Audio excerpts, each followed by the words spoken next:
ladies and gentlemen. This is Trisha with Insectopia here to look at another insect. There's my chat box. All right. Sorry, you got me staring my desktop computer because the chat wasn't coming up, but I see it now, so we are all good. At the end of last week's live stream, I asked what we were interested in looking at, discussing, and drawing this week. People have decided that we would like to draw a parasitoid wasp. That's what was asked for. Now, there are a huge number of parasitoids out there. In fact, Ichneumonidea, which is the other big family of parasitoid wasps.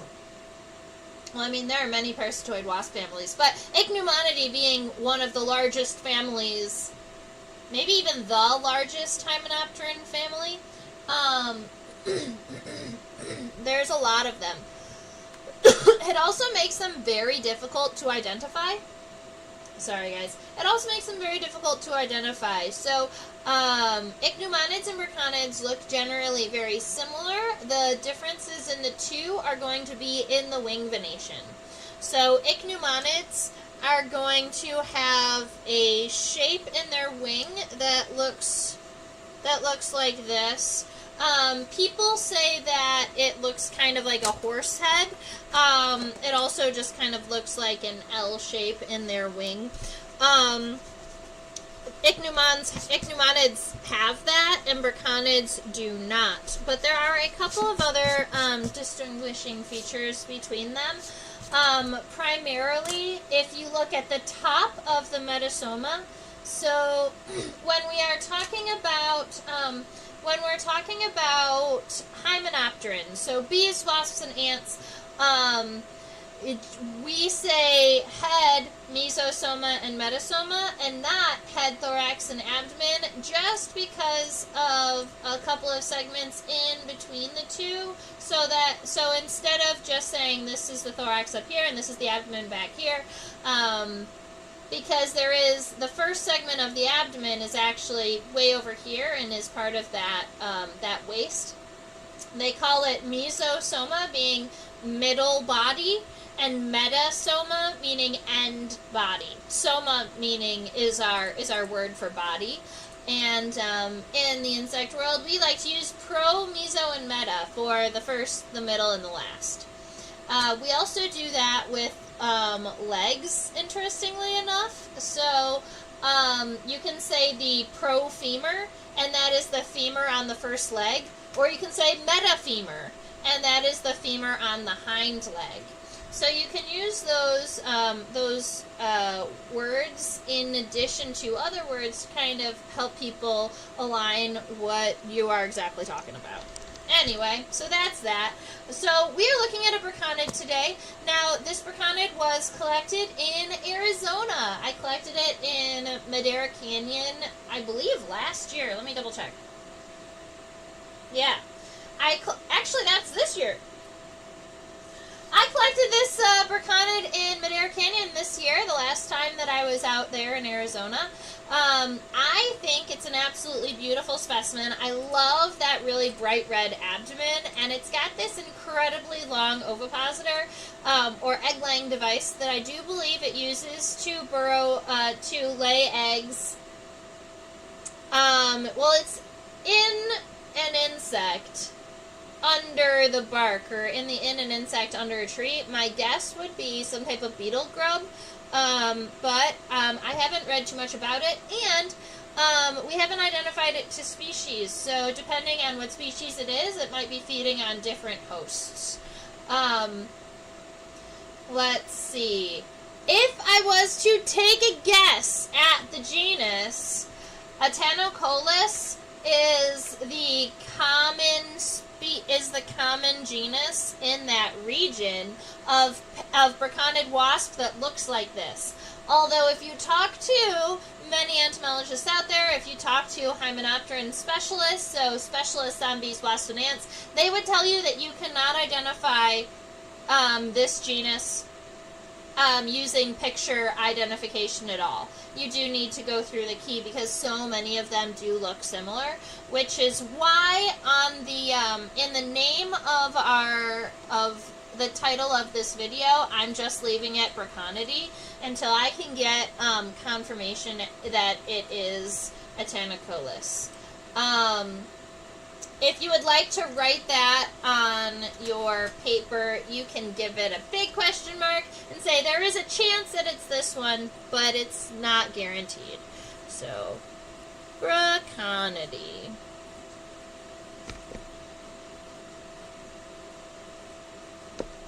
And I also have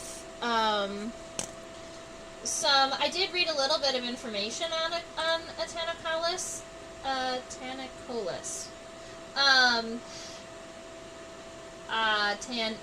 It's E. colis. Alright. But let's see. So, bloop, bloop, bloop, bloop, bloop. The form of the first antennal segment is distinctive for the genus, being sharply excavated at both the base and the apex. Alright, so the identifying characteristic is possibly in the scape of the antenna. So we'll be checking that out when we draw it too. Cool. I'm turning my paper sideways. Alrighty, I do know that a good number of you like to get a measurement on our specimen. To get a good measurement of our specimen, I have to zoom out all the way because that is the way my program has been calibrated. So let me go ahead and get this all situated.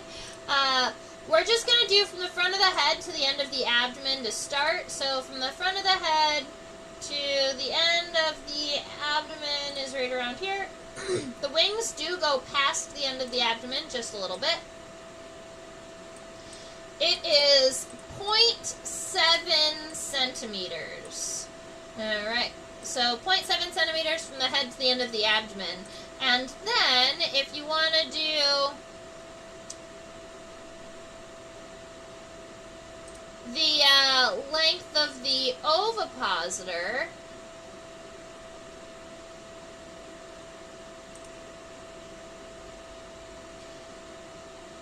is about, well, I have 0.68 here. So it's about 0.7 centimeters.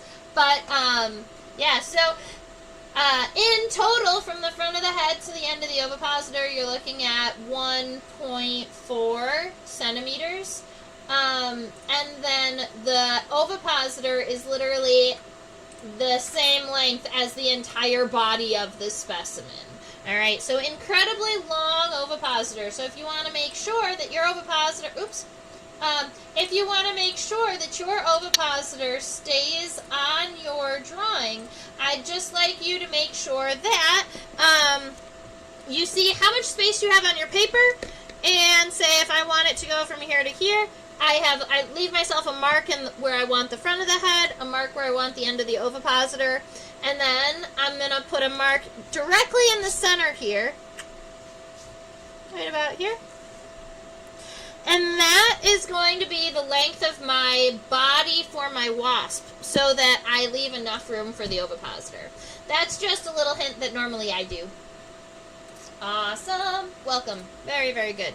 So, to get our sketch started, I'm just going to leave it kind of zoomed out for now, but when we zoom in, it's going to be really cool because we can see all of those really awesome features. And I love the head on this guy. It's kind of squat. Alright, so we know our body is actually going to be pretty small on our paper here. I like to start with the head up here in the front. Make sure that as you are sketching, at least our first, this first sketch is really, really nice and light because you want to be able to erase and modify your lines as we zoom in and see it a little bit more clearly. So, a lot of times we start with a D-shaped head, but the back of the head on this guy, instead of it being straight, you'll see that it has this convex arch. So I'm just going to go ahead and make this little bit of like the left side of a parentheses here. And then when we're coming off to the right, it looks like you're going to go out like you are making the D, except you're only going to go about halfway. Back here after the head, and then for our mesosoma, or this like middle section of the body here, it is kind of narrow and flat. I guess wasp. So what we're gonna do is just make sure you don't go too much higher above the head or below the head. We're just gonna create kind of this thorax. They do. This body part is generally kind of boxy. It's going to have these stronger angles, and that's just because they're going to need it to be, they need those angles for their muscle attachments. So the thorax is where all the legs are connected, all the wings are connected, and generally this is the region of the body that has the most muscles. So having a square or a boxy type piece helps it do this, and like helps move all of those legs and body parts. Alright, so we've got the head and the thorax. That takes up about half of the length of our body here. So if you take it from here to here, alright, you're going to have about the same for the abdomen. And it means I'm going to go just a little bit longer than that, but it's okay because I did leave us a little bit of room over here too, just in case. My insects generally get bigger than what I expect. Alright, so we've got our abdomen here. I'm just going to give it nice and round. This is a wasp. It does have a wasp waist, although when we zoom in, we'll see if it's on the top or on the bottom. I believe it's on the bottom. Alright, so that gives us the head, the thoracic region, and the abdominal region. And those, that ovipositor is going to be the same length as the body, or maybe a little bit shorter. So it's just barely going to fit on our paper this way. Cool. Awesome. We do have a little tegula. That's going to be a name for our shoulder pads right here on, right about here on our braconid. It's where the wings connect. And our wings are going to come back a little bit longer than, just a little bit longer than the abdomen here. So that'll give you a little bit about what we're working with. And now that we have some of this started, we have an idea of the sizes of things, we're going to go ahead and zoom in and check out some of these features. Let's look at the head.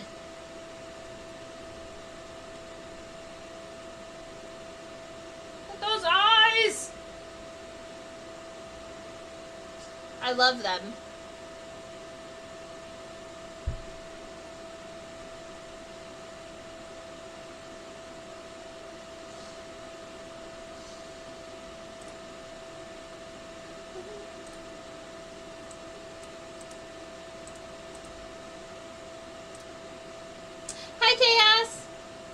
Is this going to be the last stream of this year?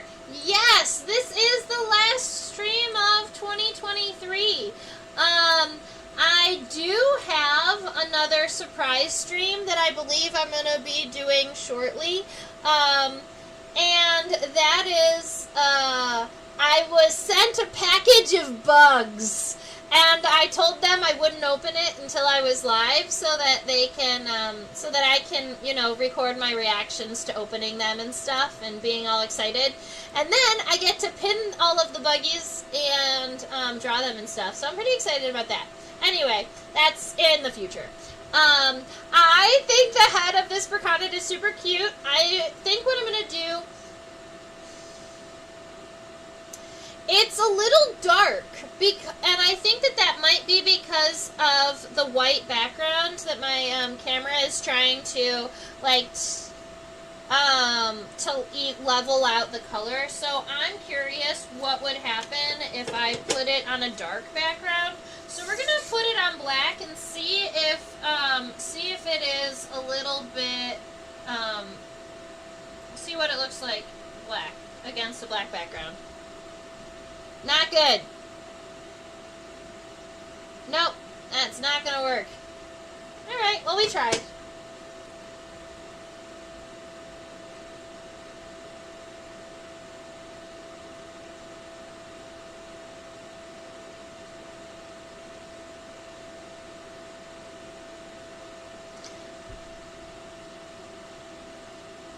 Okay.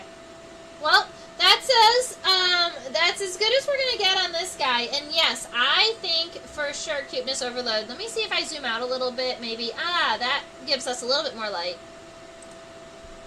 I see. Let's do it this way. Okay. Sometimes I cheat and I use the program to zoom in rather than the microscope. Alright, so there are a couple of features that you can see on our friend here. That big compound eye that takes up like half of the head, I think is super duper cute. Alright, so that's where I'm gonna start, and I'm actually gonna be making my head maybe a little bit more squat, like maybe a little shorter, maybe a little longer. Yeah, something. We're going to be fixing something. So, right about here is where I'm going to be, starting my compound eye. And I'm going to give it that left parentheses here to make it kind of nice and rounded. But then off to the right, I want to make it really big, kind of bulbous, takes up like half of the head. We love it.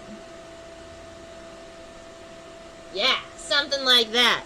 And then inside, you know me, I always like to cross-hatch those diagonal lines in both directions so that you end up with lots of little individual lenses in there. The back side of the head is actually surprisingly flat. I thought that it was more rounded, but we're going to go back to that D shape. So I'm going to make this line actually pretty straight. But then once we get up to the top, just going to give it a nice round... Ooh.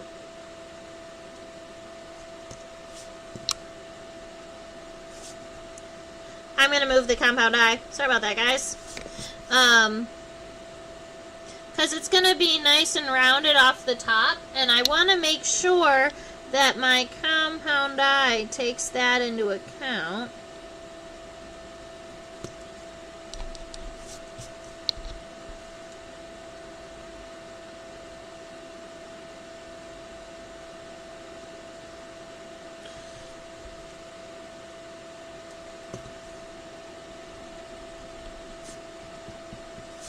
It is a funny shaped head, let me tell you.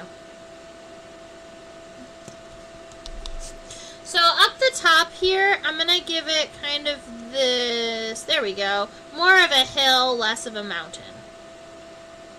And this giant compound eye. That makes me happier. So we've got this big compound eye happening, and then along the bottom side of the head, you can see what almost looks like those two little fingers going in a backwards direction. Those are labial palps. So right about here, what almost looks like right about here, those are labial palps. They are multi-segmented. There's a good number of segments on those palps. 1, 2, 3, 4. Yeah, they are 4 segmented labial palps. Labial meaning they're connected to the bottom jaw, and palps are like little mouth fingers. They help push food into the mouth. So they're connected way back here, and on this specimen, the labial palps are bent backwards, but regularly they are pointing forwards so that they can kind of push food into the mandibles. So instead of drawing it the way we're seeing it, I am going to make those 4 segmented palps going forward. So 1, 2, 3, 4. They are fairly long, and they also are what I would consider almost like rectangular segments here. And then right in front of it, you can see that there is this little bit of a, these guys right here, those are the mandibles. So this wasp, even though it's a parasitoid and So it's going to be, its primary like protein intake is while it's an immature, when it's feeding on its host. As an adult, it's likely going to be feeding mostly on sugars, so like nectars, and going to fruits that are broken open, just looking for like sugars for intake. Although, because we don't know the species on this specimen, I couldn't tell you how active it does eat, because some adults just don't eat at all. But it does have two little mandibles here, so it does have the ability to chew and swallow its food when it wants to. So we've got that.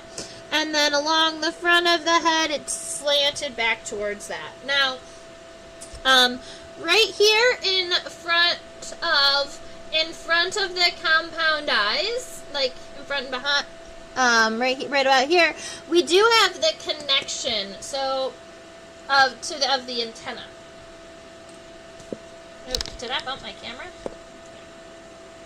So, we were talking earlier that the identification for the genus that I think that it is has to do with the scape, or that first segment of the antenna, which I think is only really visible on this specimen from the top.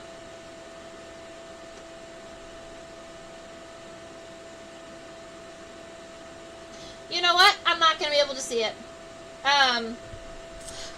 There's like an indentation in the first segment of the antenna that would be there if it was a tentaculus. I'm going to go ahead and share the bug guide page with you in the chat. The black background looks like it would make some cool effects. It totally would. The black background is cool. I love the black background when I draw the white velvet ant. That makes it really awesome. Like drawing white bugs against black background, so cool. But I did go ahead and share with you the link for the one I believe that it is. There's the best chance of.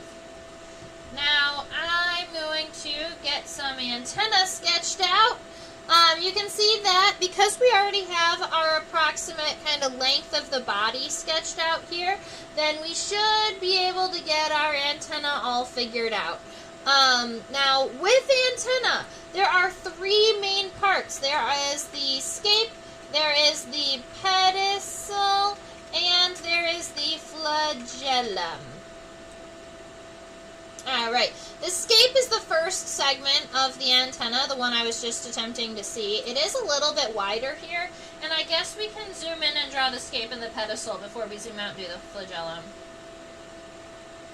So,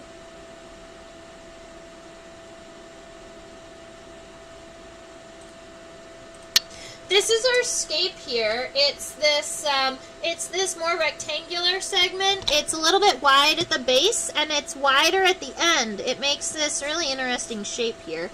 The head, it comes off of a little bit of a shelf on the head, so I'm gonna change this just a little bit. Come up. Okay.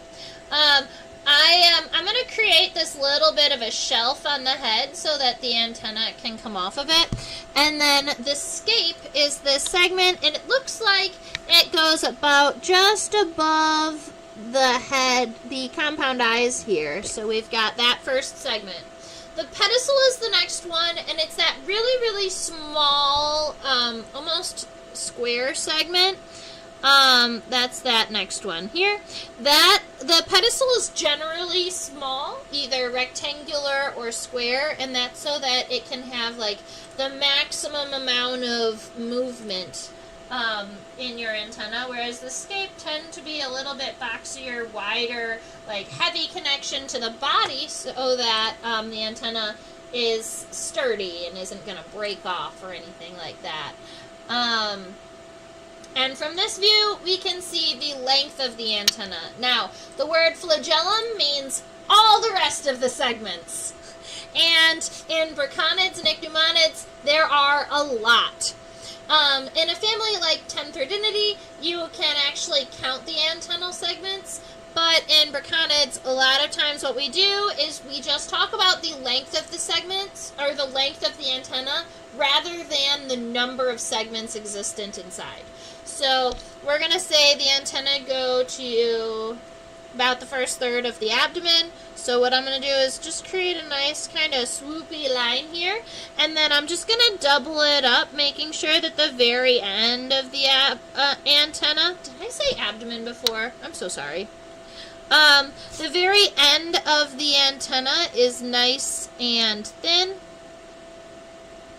And then and don't let your antenna get too thick. Sometimes it's a little tricky to double these lines and make them like the same distance apart, but that is your goal. Alright, so now we've got these antennae, and I'm just going to go back in and create all these little itty bitty segments. When I can count the antennal segments, I will do them individually, because then at least there is some kind of segmentation in between them. But in a long, thin one like this, I think that is perfectly fine. So we can only identify it with wing venation and the habitat you captured it from.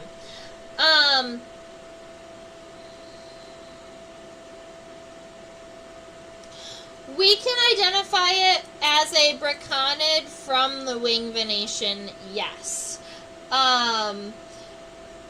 To get it down to this genus would take being able to see the antenna, the scape, a little bit better. There are these like very strong divots in the antennal segments of the specimen, but I couldn't see them. So it's either not that genus or is just being a little bit tricky. I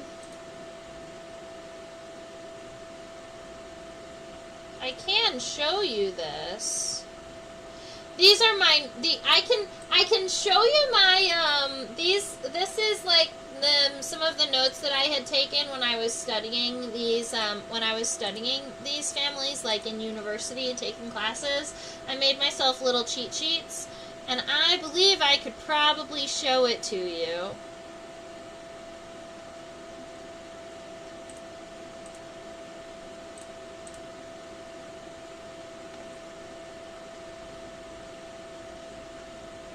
Alright, so when we're talking about a braconid, the FW is my short for front wing, has very few, 0 to 1 cross veins, and there's no horsehead in the wing. So between the M and the CU cells, there's only up to 1 cross vein here. And then you talk about the tergites, or these like top segments of the metasoma, whether or not they are fused or they are not fused. So if it's fused on top, then it's a braconid, but if it is not fused, then it is an ichneumoniid. The ichneumonids also have that horse head that you can see pretty distinctly in this image here. That looks like that L that I was talking about in the very beginning of our the live stream today. I hope that helps.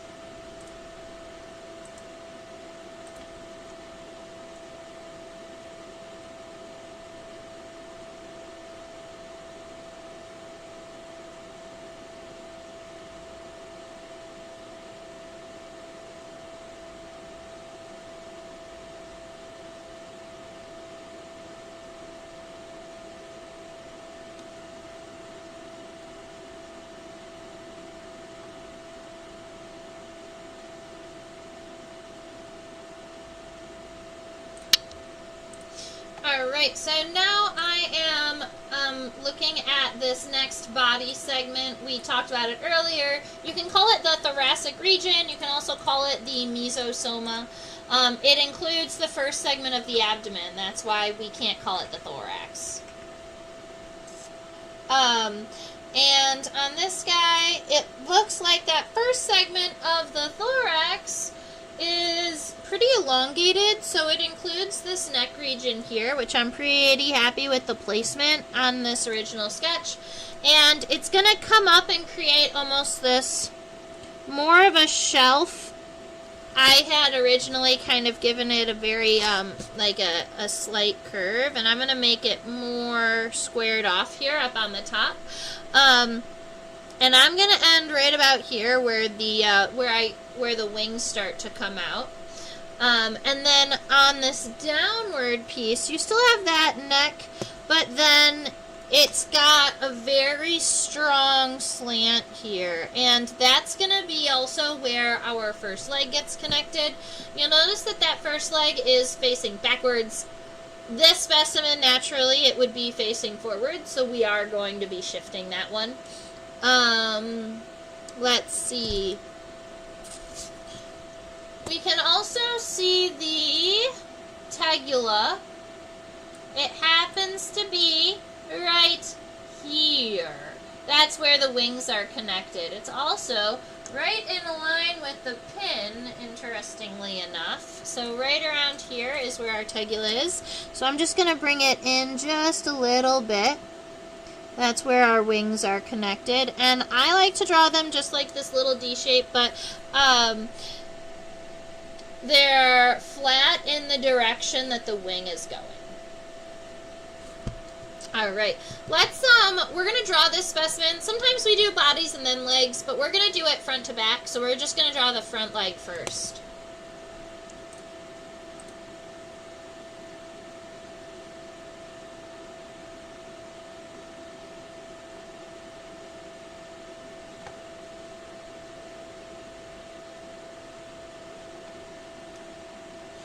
Alright, so in the insect world, just like humans, insects have femur and tibia.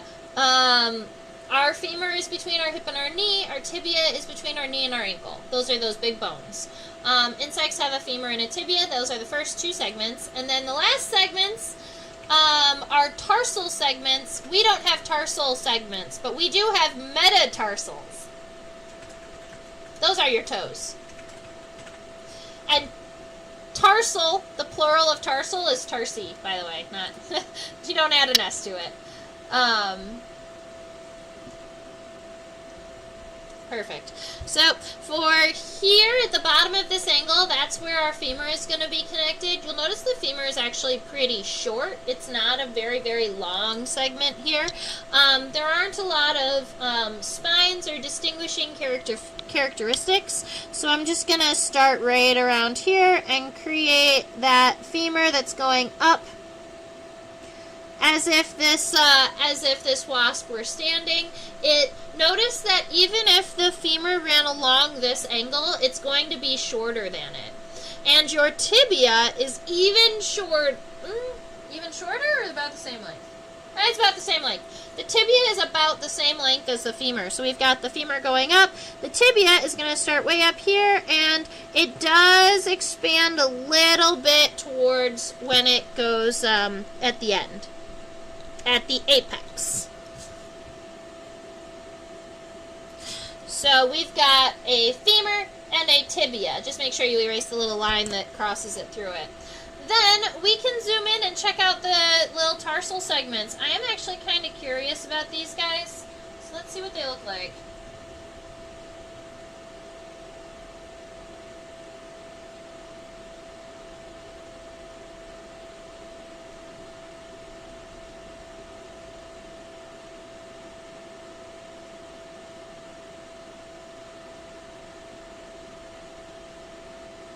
Those are really tricky. 1, 2. 1, 2, 3, 4, 5. 1, 2, 3, 4, 5. 5.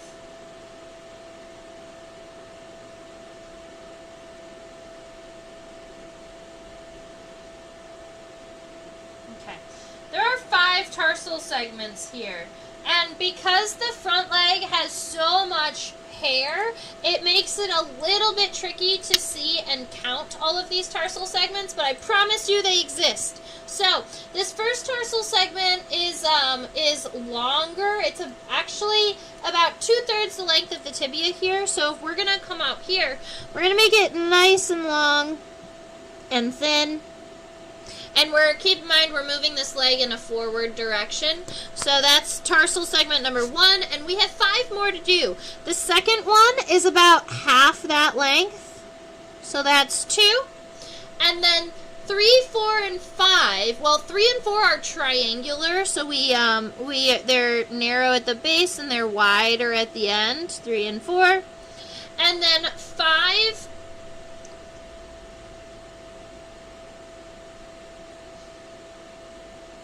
is more raindrop shape, so narrow at the beginning and round at the end, with those 2 tarsal claws at the end. So for our leg, that's what we're looking at. The femur and the tibia are pretty short in comparison to the rest of the leg, but that gives you a nice leg that our little wasp friend can walk with.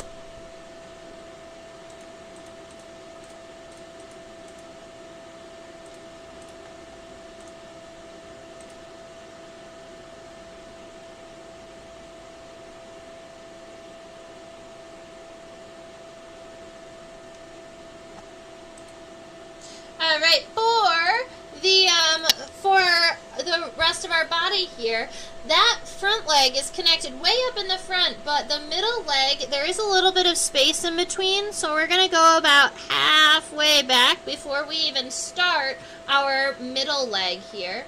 And the middle leg, let's see, there is a sclerite. Let's create it. There's a triangular sclerite that comes up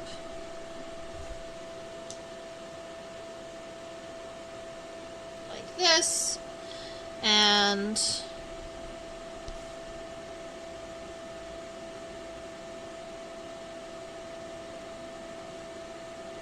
alright, so with your pronotum, that first segment of the thorax, it's that neck region and it goes all the way up, it wraps up here, and then it kind of wraps around this tegula, or that little shoulder blade.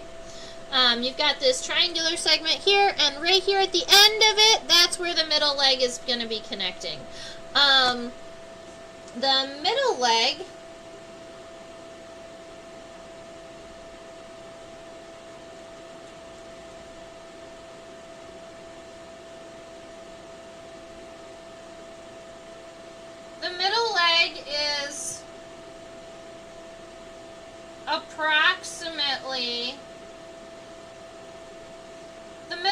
is approximately the same as our front leg. I did have to turn our specimen and look at it from the other side to see the middle leg properly, because the one on that side is wonky. But this gives you an idea, because you can see the front and the middle legs here. And they are all very identical to one another. So we're going to be starting here at the end of this triangular piece. Right about here. And our femur goes up. And then the tibia comes down, narrow at the top, wide at the end, kind of like bootcut jeans.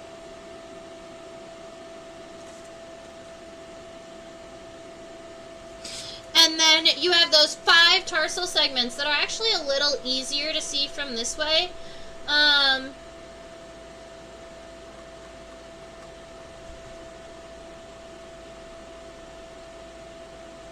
Yeah.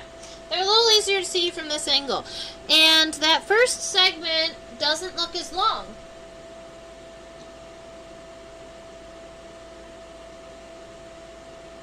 It's not. Interesting. So the middle leg has a shorter first tarsal segment. So let's see, 1. But I still want it to go long. Let's see. 1, 2, and then 3 and 4 are these little triangular segments. 3, 4.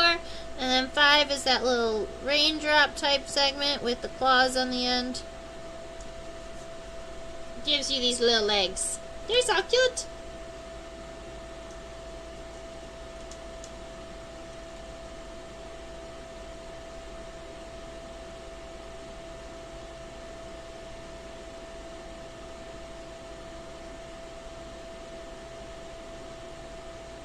I have not seen any spines on the femur or any tibial spines or anything like that on our legs so far, which is interesting to me. I thought we were going to see more kind of spine formations, but on the hind leg we will definitely be seeing some. So we're going to take this line here along the bottom side, finish it off, and then right about here, that's where our hind leg is going to be coming out. All of these legs are kind of tucked forward, but we are kind of lengthening them, making our wasp look like it's walking more realistically. So the femur is going to be starting here, kind of right next to the middle leg. Our hind leg starts right about here, and then it's going to come back, but that hind leg is really long. You see, if you expanded it, it would go longer than the abdomen. So we're going to be taking it from here, but it's going to be coming up towards the abdomen, and then it's going to be coming back like this, and that is going to be your femur and the tibia, and then your tarsal segments are going to be long, and they're going to go just past the abdomen. So that's kind of the goal that we're aiming for. Now our femur doesn't have any like femoral spines or anything like that on it. It is a little bit wider than our other legs. It's a little stronger looking on this guy. But there is a spine on the end of the tibia. So here for our tibia, I'm going to come down. Oops. Make it a little bit boxy here. Yay! Alright, so we've got that tibia coming down. And then what I want is to look and see about the tibial spine. Right there. You see it? You see it? It's right at the end. Boop. There we go. Now we've got, oh, I didn't turn on my camera for the boop, but it exists. It's right here.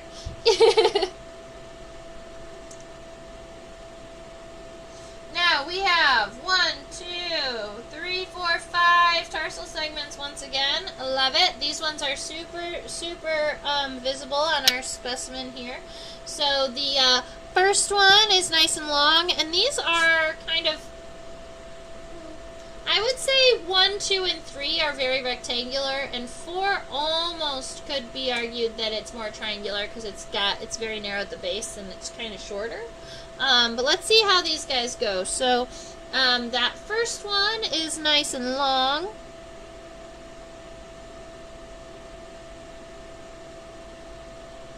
Like that. The second one, we're going to go about 2/3.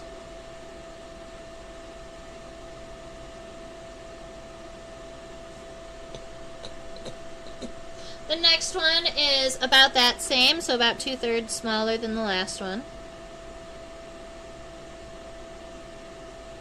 1, 2, 3.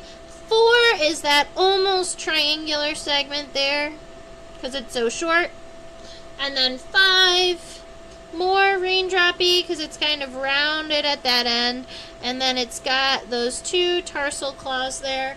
And then at the end of every tarsal segment, there are spines coming off of either side, which I think makes it look really cool, but also it's going to give like really fun details to add all of those spines at the ends of all the tarsal segments. Love it so much. So that's our friend so far. We're going to go and see about the top of the mesosoma.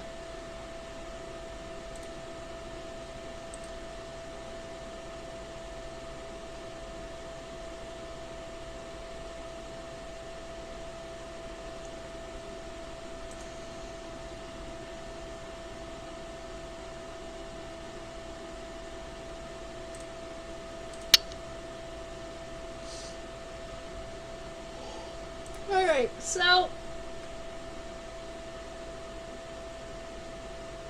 it is the far wing at this side on this specimen that is the one on top. So the one that's closest to us is on the bottom. So when I see that in a sketch, what I do is I do make sure to draw both sides.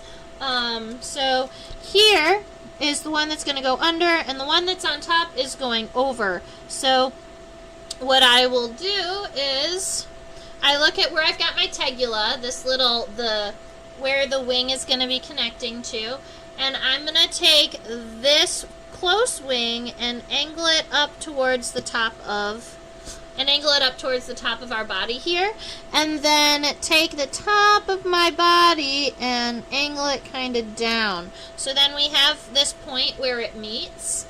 Now, the wing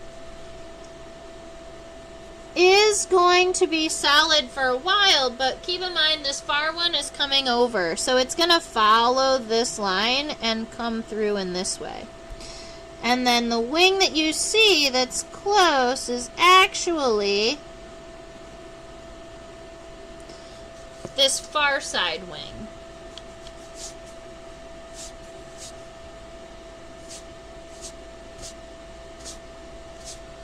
So that's what I do when I tuck the wing away from me, is I create this wing here, and then it goes under, and this far one just swoops down to that point. It's going to create this really cool appearance. Now, I know the wings on this specimen are super duper duper dark, so if you want, you can kind of shade that in. I'm going to leave it for now. Maybe I'll shade it in once I'm done with the abdomen. So we've got those wings here. That's bulbous there. That's about where the pin is going through. Let's see if we can see about the connection between the meso and the metasoma. And I'm going to go ahead and put Braconid, maybe I'll put Parasitoid Wasp up here, because that's fun.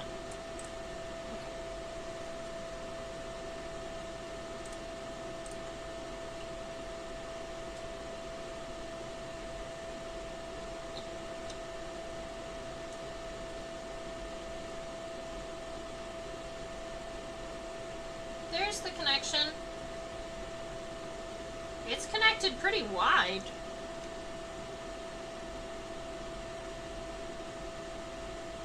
So the connection between the meso and the metasoma is wider than I expected. And I'm having it's a little bit tricky to get it all very much in focus on the microscope, but I will show you what I mean. It is kind of right here behind. Here, I'll show you up here. Without legs, if this was the end of the mesosoma and we were adding the metasoma here, the segment is connected like this. It's or the body is connected more like this, so there's a little bit of a lip on the bottom, and it has a wide connection here, and that's what we're talking about right here. So on this, I'm going to give it the end of the mesosoma is coming down in this direction. You've got that leg here, and then your abdomen, the metasoma, connects fairly wide right here.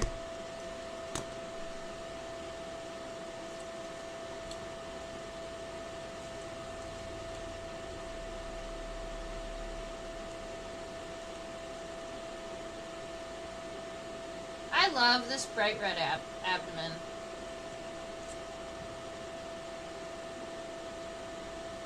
Okay.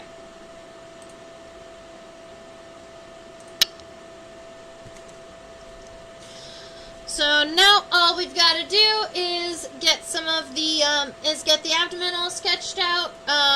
With our abdomen here, I am pretty happy with the overall shape of this, so I'm going to go ahead and kind of just darken the outline here.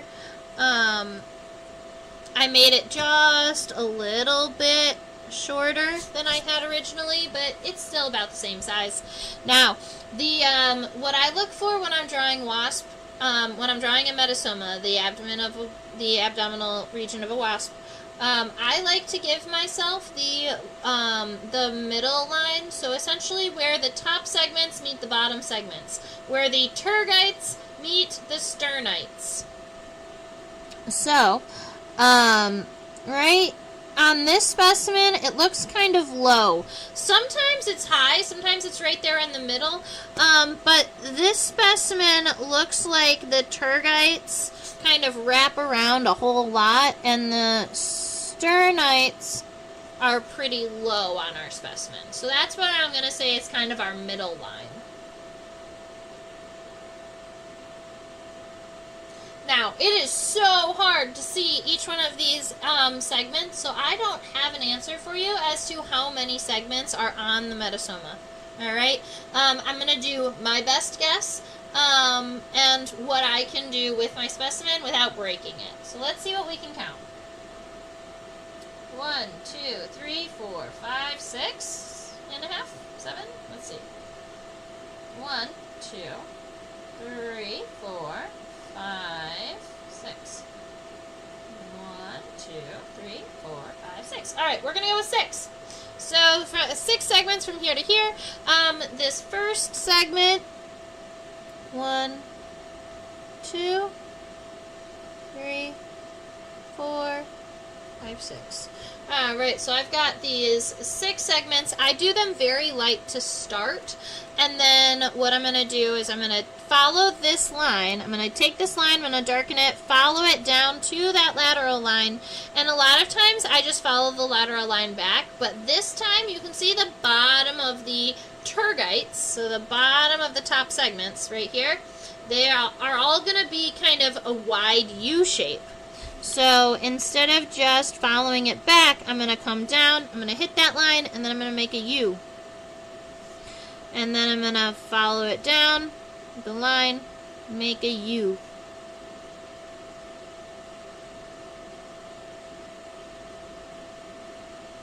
And then once you get to that end, what you can do is follow that lateral line up to the point and just create that triangle at the end. Where the top and the bottom segments, where the tergites and the sternites connect, that's where the egg-laying device comes out. And then for our bottom segments here, let's see what we're going to draw. We're just going to let them go straight down.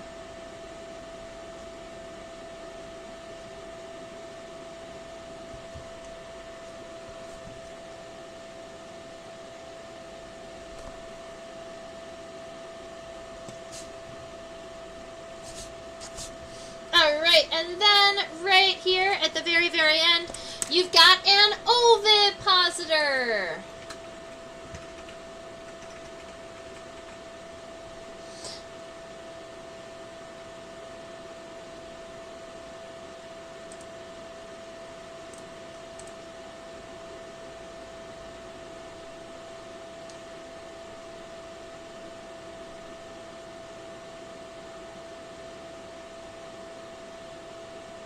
The ovipositor is nice and long. I'm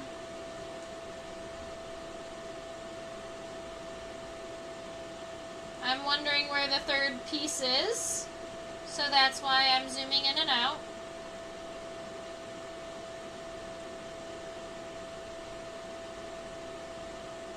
It's connected to this one. Yep. Alright, so this is going to be kind of your choice in your artistic, you can take an artistic license on this. So an ovipositor has 3 pieces. There's an outside piece on the left, there's an outside piece on the right, and then there's an internal piece. The 2 outside pieces are kind of like the sheath. They protect and they help kind of, they've got little saw-like tips that help go and get the ovipositor down into a log or into a tree, through the bark, through the wood. Now, the center piece is very, very flimsy. It's very, very soft, and it's essentially the egg chute. All right, so it's where it's the tube that the egg actually goes through to lay. So when an ichneumon or a Braconidae wasp tend to be in a collection, those pieces, instead of staying together, generally split. And a lot of times you see 3. On this specimen, you can only see 2, and that's because that far, it's like the sheath part, the ovipositor stayed tucked into the sheath on the one side. So I am actually going to be, I'm going to do 3 because that's what I see most often, but if you want to draw directly from this specimen, there are only 2 because the ovipositor piece is in one of the sheaths.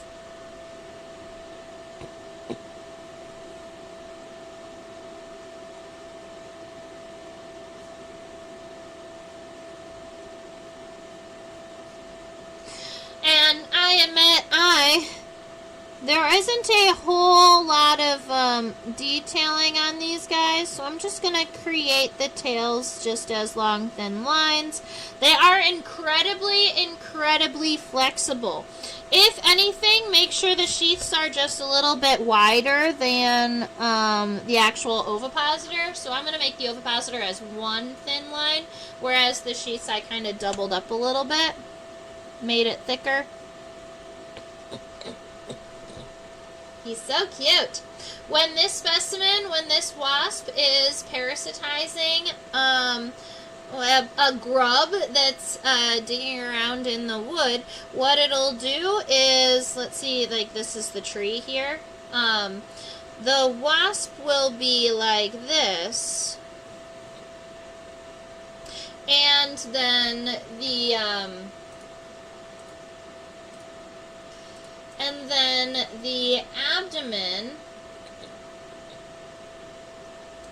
abdomen, instead of staying straight, is going to, let's get the wings out of the way. The abdomen, instead of going straight, is actually going to kind of go up like this, and then the ovipositor goes down into the log.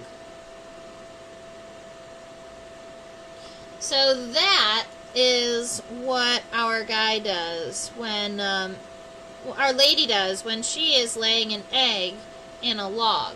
Now, because she has an ovipositor, we know she's female. The males do not have that ovipositor, right? So the males aren't going to have this long piece here. It's just going to end right there. That's what the male looks like. I am going to go ahead and just darken in the wing here, because it does have very dark wings, and because I already have the abdominal segments all figured out in there, I think it'll look nice.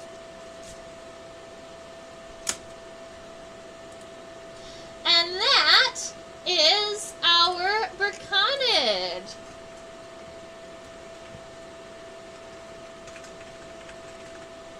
Yay! So I think that he's pretty cute. That's what he looks like in his entirety. If you want to see him up close, maybe I can do this. Yeah, this way.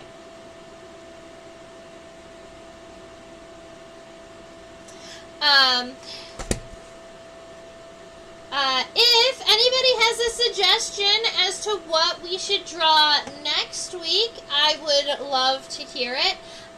As you know, this is our last live stream of 2023. Thank you so much to all of you out there who have been hanging out with me for all year or the last 2 years. I love that I have so many viewers that continuously come back and spend their night drawing bugs with me. I will continue. Chaos, I think, so we had up to 4 people at one time. You're the only one talking, but there are 2 people here. So, I'm not sure who else is here with Chaos, but hey, you guys, if you know, let me know. Chaos, is there an insect you'd like me to draw next week? One that you are curious about?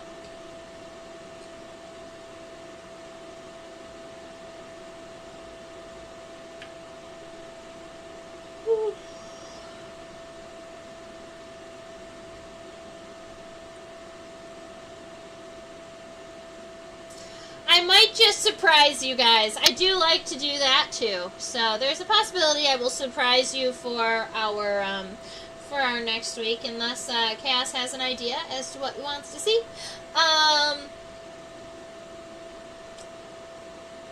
Over there, a moth. That sounds fun.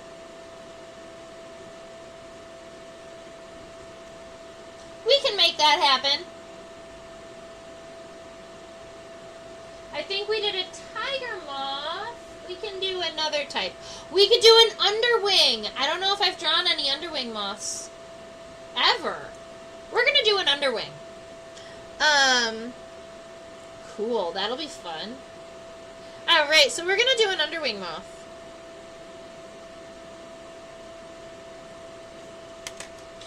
Alrighty, so just to keep in mind, I do teach classes on Outspool. They're for student ages, for kids ages, so 5 to 8, 9 to 12.